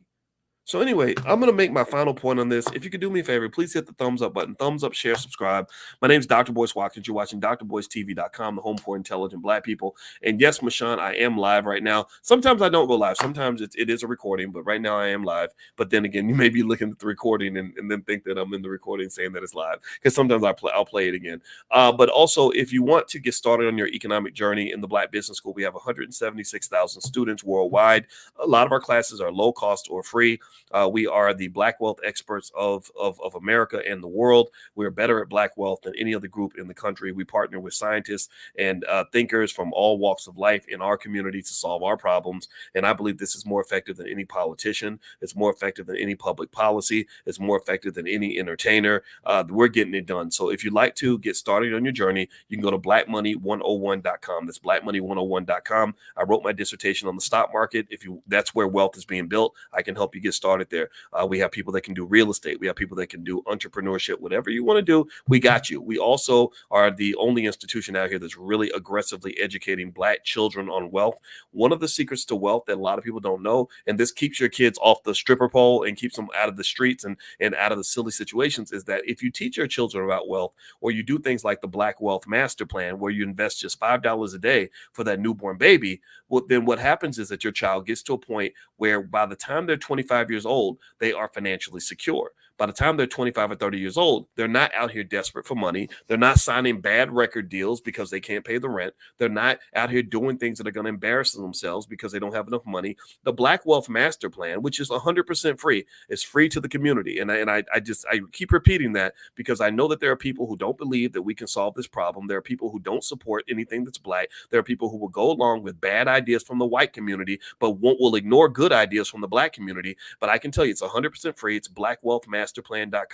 I made an ebook on a $5 a day investing plan. And what I explained to you is that if you do this for your newborn child, if you love your child enough to invest for them from birth, if you care enough to prepare a plan for them, then by the time your child's 25 years old, they've got a couple $100,000 in the bank. So I want you to think about this. So let's go back. Let's talk about this topic. And the URL is blackwealthmasterplan.com. So feel free to go take a look. If you go back and you look at some of this ridiculous imagery of the Black female that's being pushed throughout hip hop, I want you to ask this basic question. Do you think, give me a yes or no, do you think that Megan Thee Stallion would be, exploiting herself in this way and doing just anything to make $1 if she was financially secure, if her parents had made a plan for her? I read Megan Thee Stallion's whole bio. I read her whole life story. I don't think her daddy was around. I think her mama was a rapper. I think that there was financial struggle. She signed a bad contract. She ended up suing the record label because she said she got exploited. But the reality is that they didn't make her sign that contract. So what made her sign it? Somebody made her sign it. What made her sign it? It was financial desperation. That's what made her sign it. That's what made her do it. The devil made you do it. The devil made you do it. The devil is in the struggle. The devil is in the poverty. The devil is in the scarcity. That's where the devil's at. You got to understand. And so you got rappers that are out here listening to the devil. They're being driven by the devil. And I'm not talking about this from a religious standpoint. I'm talking about when you got beautiful young women like Glorilla taking pictures like this. I mean, literally booty cheeks spread out just so I can get attention. There's very rarely a Black child that's raised with financial security who is not struggling to pay the rent, who will go to such desperate means to get attention and to get a couple dollars in their pocket. There's rarely a child with economic intelligence and financial security who will sign a record deal that basically becomes a deal with the devil, where they're stuck and they're locked into a terrible contract like Megan was, and they find themselves humiliating themselves in order to get paid. So I need y'all to kind of help me with this. Give me a quick yes, if you can, to let me know that you understand the connection here. Let me know if you understand why economics is one of the solutions to this problem. That if our children are raised in a way where they can make money the right way, They can make money in a safe way. They can make money in a way that's going to benefit them. They don't have to go sign horrible, horrible, imbalanced, exploitative, racist contracts from people who look like this. They don't have to go to these people. Because I'm going to tell you like this. Here's what I want you to understand. Pay attention now. I need y'all to listen. All the people that are in this picture, these music industry executives who are mostly non-black, mostly male, I bet every nickel in your bank account and mine that not one of these individuals has a daughter who is out here twerking for money. Not one of these individuals in this picture tells their child that if you go sign this horrible, lopsided, exploitative deal with the devil contract with Universal, that's going to get you out the hood. Not one of them is having those conversations with their kids. But we think that is part of being black. We think that we're supposed to be in the struggle. We think that Cardi B, I like Cardi B, actually. There's a part of me that really likes her. Sometimes she gets on my nerves, but there's a part of me that really likes her. And here's what I like about Cardi B. You know what I like about Cardi B? This is a moment of honesty. I like Cardi B because she's honest. I appreciate the honesty. Because the honesty really is where she really tells you the things that she did for money when money was dry. She talks about how she used to do Bill Cosby's on men. She used to take advantage of men's lack of sexual discipline. And so a man comes in the club, he's trying to get some. She would lure him into a hotel room, and then they would drug him, and they would take all his money and maybe take some things that money should not buy. They would take his money, and she would get a guy to come in, and if she didn't like the guy, she'd have the guy come in and do a ditty on this man. That's what she used to do to get money. She talks about this, which is fascinating to me. I'm really fascinated by the fact that no one ever really thought to say, okay, she should probably be prosecuted or held accountable, or she should be canceled for this. Isn't that interesting though? Let's pause in that moment. Doesn't anybody else think that that's so strange? That, like, imagine if a guy said that. Like, imagine if Diddy was like, yeah, I went and I drugged and raped somebody and took all their money. Like, do you really think that would just be overlooked? Like, oh, well, that's okay. He was just doing what he had to do to survive. Or do you think that people would say, okay, let's do a deeper investigation? So I want to just point that out to you in terms of looking at some of the biases that do exist in our society. I find that really fascinating that people just overlooked that statement. And no one sort of said, okay, wait a minute, that's worse than what Cosby did. Nobody said that, right? But anyway, with Cardi, if you listen to her music carefully, which I've done, she raps about money. She got a whole song about money. Money, I need money. I like money, right? And how does she know to get money? Well, she basically gets money by offering her good stuff, right? I know, again, call me old fashioned. I sound. Somebody on Twitter said I sound like a grandpa earlier, and that made me feel kind of bad because I am a grandpa, and I'm like, dang, what's wrong with being a grandpa? Is that bad? I thought grandpas were wise. I thought grandpas know a couple things, and I'm gonna just tell you like this. I kind of feel like when you talk about money, that there are some things that really just should not be for sale.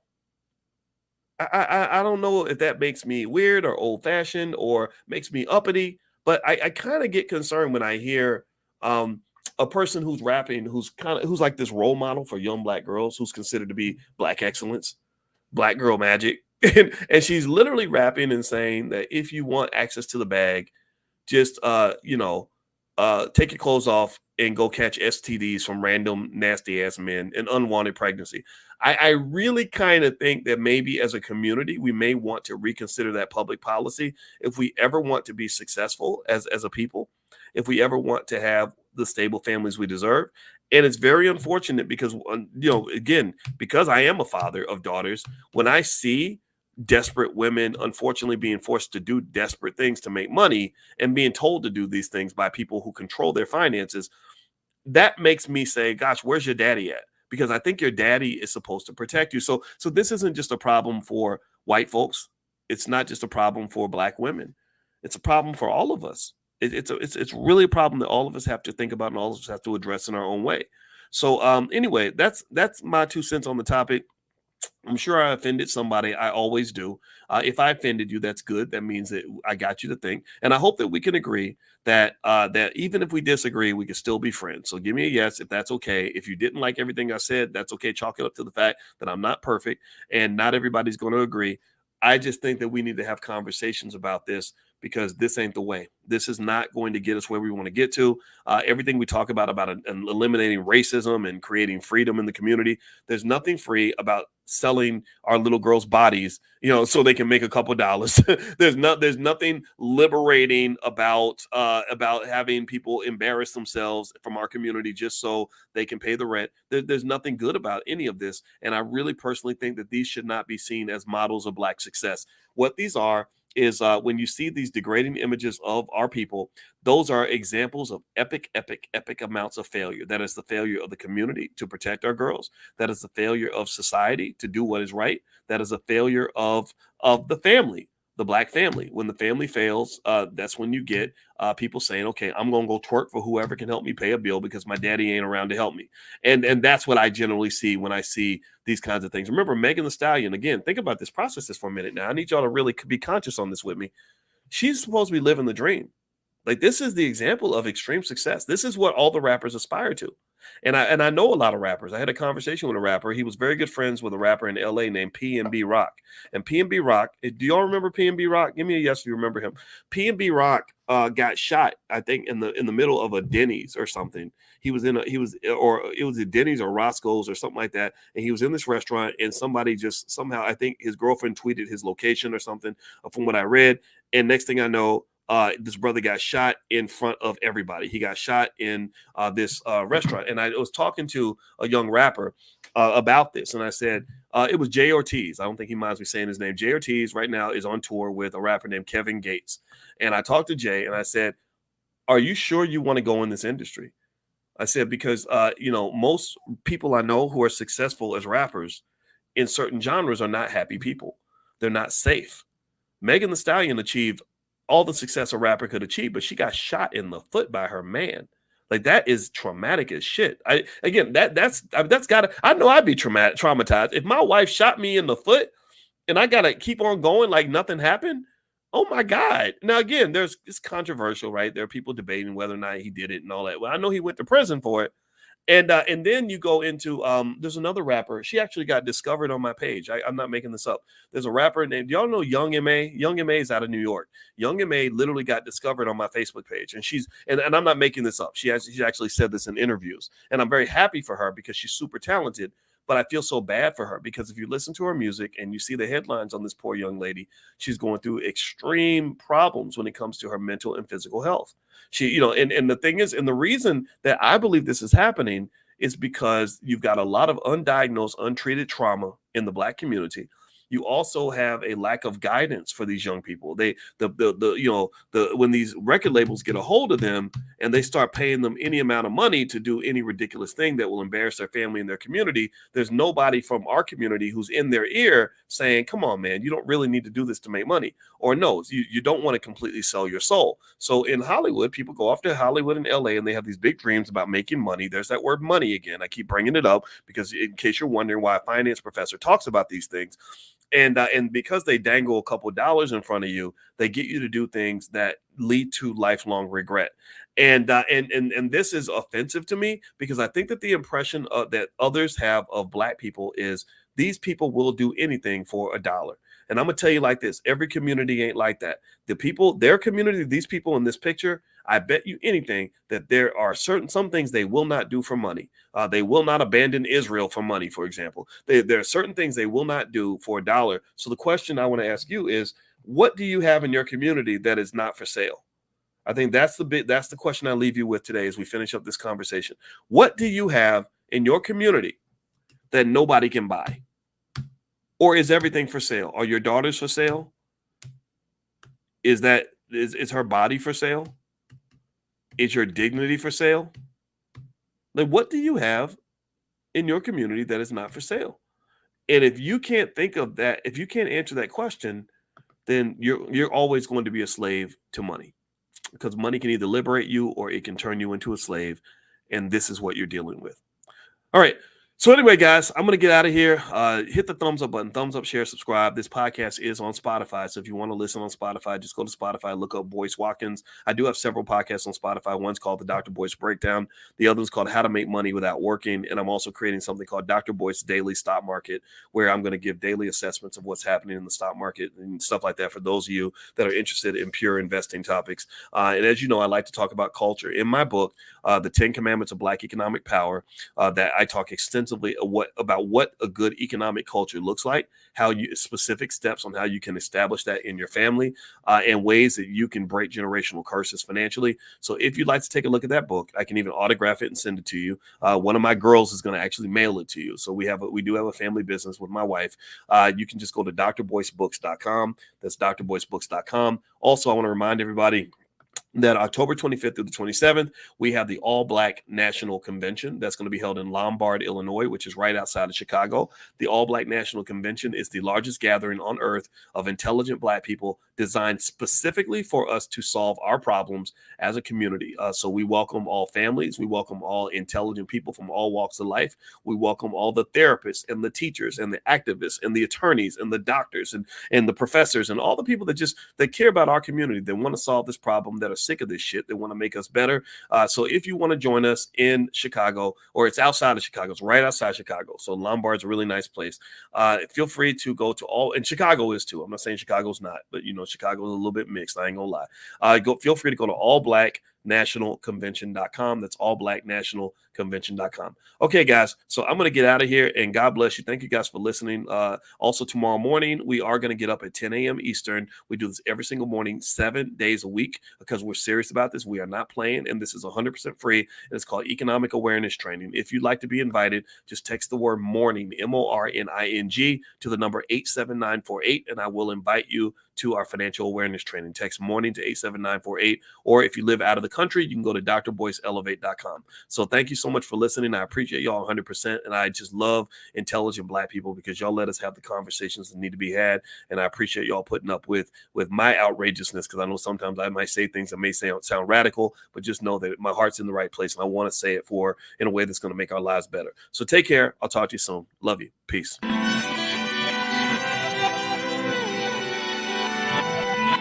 Here we are, clan the isms, cataclysm, great. Our people out here struggling, trying to make it in this state. Everybody out here doing it, but we the ones who late. Now family, we the ones who gotta delegate. Get that money in the power, never be fake. Stick to co-sign for 3. What did he say? Create jobs, support our own. Educate the same and buy back your home. Got 3 degrees, triple 10. 3 PhDs, now we on the CNN. DBTV, let's talk about negligence. Ignorance is bliss, but we can turn it to intelligence. Believe none of what you hear, half of what you see. Let's break it down here on Dr. Boyce TV.